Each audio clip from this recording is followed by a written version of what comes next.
A director called Erich von Stroheim took on the establishment.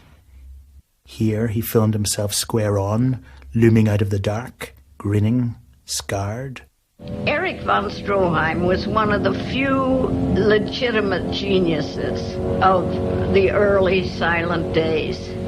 He was a man of such vision, and he was so great a poet and an artist that he found nothing but trouble in Hollywood. Stroheim's drive to realism was more obsessive than Flaherty's. Here he even showed an actress how to do a simple thing, like comb her hair, a small detail in the scene. This is his gigantic fifth film, Greed. The man on the right is a dentist. His wife wins the lottery.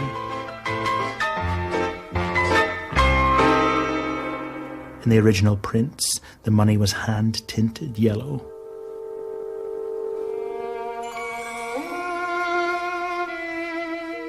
As she gets obsessively greedy, so her husband becomes drunken and penniless. He beats her.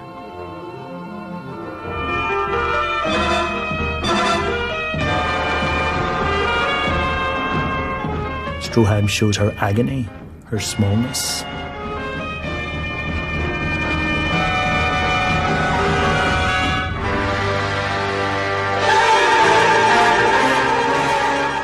Eventually the man murders his wife, and in this famous climax, shot in Death Valley, also kills a rival who put him out of business. By now the yellow, the colour of money, has flooded the whole world of the story.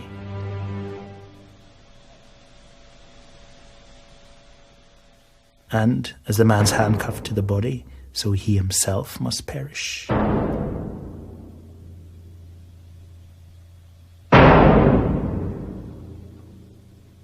The story alone shows Stroheim's contempt for Hollywood romance, for the bauble, as did his techniques.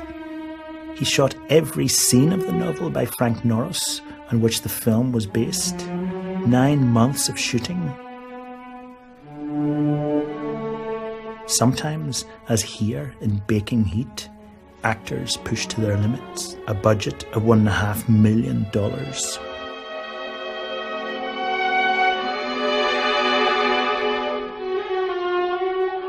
The finished movie ran 7 hours.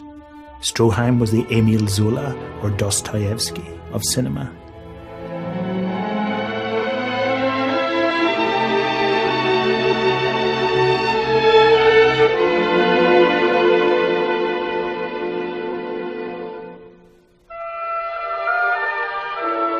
Cinematographer Carl. Early in his life, he was visited by such very great humiliation, such deep inward psychic wounds, that there came in him an insane desire to use his genius as a weapon. MGM hated the results. Stroheim's ultra-realism became a stigma. He didn't get to direct many more films. Here in 1948, he returns to his home city of Vienna to direct a film, but nothing came of it. In 1950, he saw the cut version of Greed and cried. He said that the film was dead. In the same year, Stroheim played the protective butler in Billy Wilder's Sunset Boulevard. You musicians mustn't know what happened. In this famous scene, Wilder shows fictional movie star Norma Desmond watching one of her old movies. The clip is from a sublime, extravagant rail movie from the 1920s, Queen Kelly. It was directed, way back then, by none other than the sublime, extravagant Erich von Stroheim. For complicated reasons, the movie never saw the light of day. We didn't need that. 3 years after von Stroheim's Greed, another MGM film tried to portray 20s America with far more realism than romantic cinema. It became the greatest pre-Wall Street crash social problem picture of its time. The Crowd tells the story of an ordinary New York couple. They have a child, but she dies. In this heartbreaking scene, the father thinks his dead daughter's merely sleeping, and so tries to hush the street noise so that it won't disturb her slumber.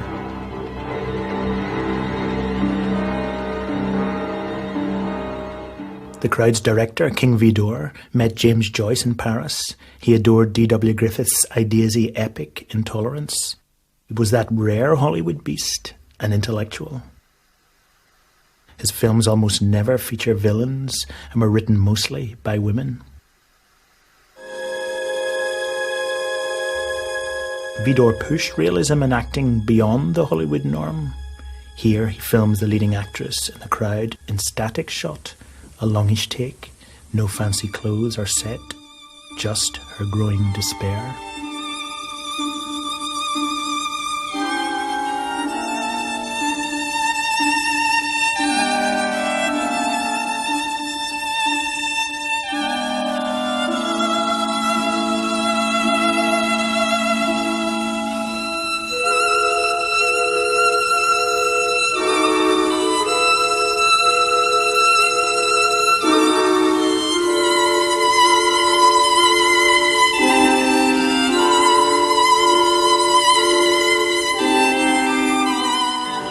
The Crowd was the first movie to use New York extensively as a location.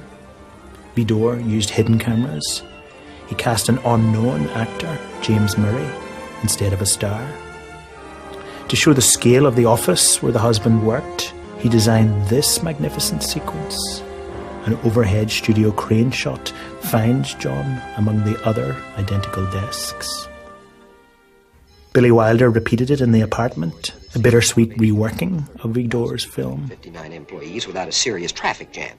We dissolve through to Wilder's Everyman, played by Jack Lemmon, at the very centre of the frame. Especially when the weather is bad. And Orson Welles used the same visual idea in The Trial, exaggerating it by craning upwards and using small people and even dolls and smaller desks in the background to force the perspective. MGM was uneasy about the crowd's refusal to romanticise ordinary New York life. They made Vidor shoot 7 different endings in various shades of optimism.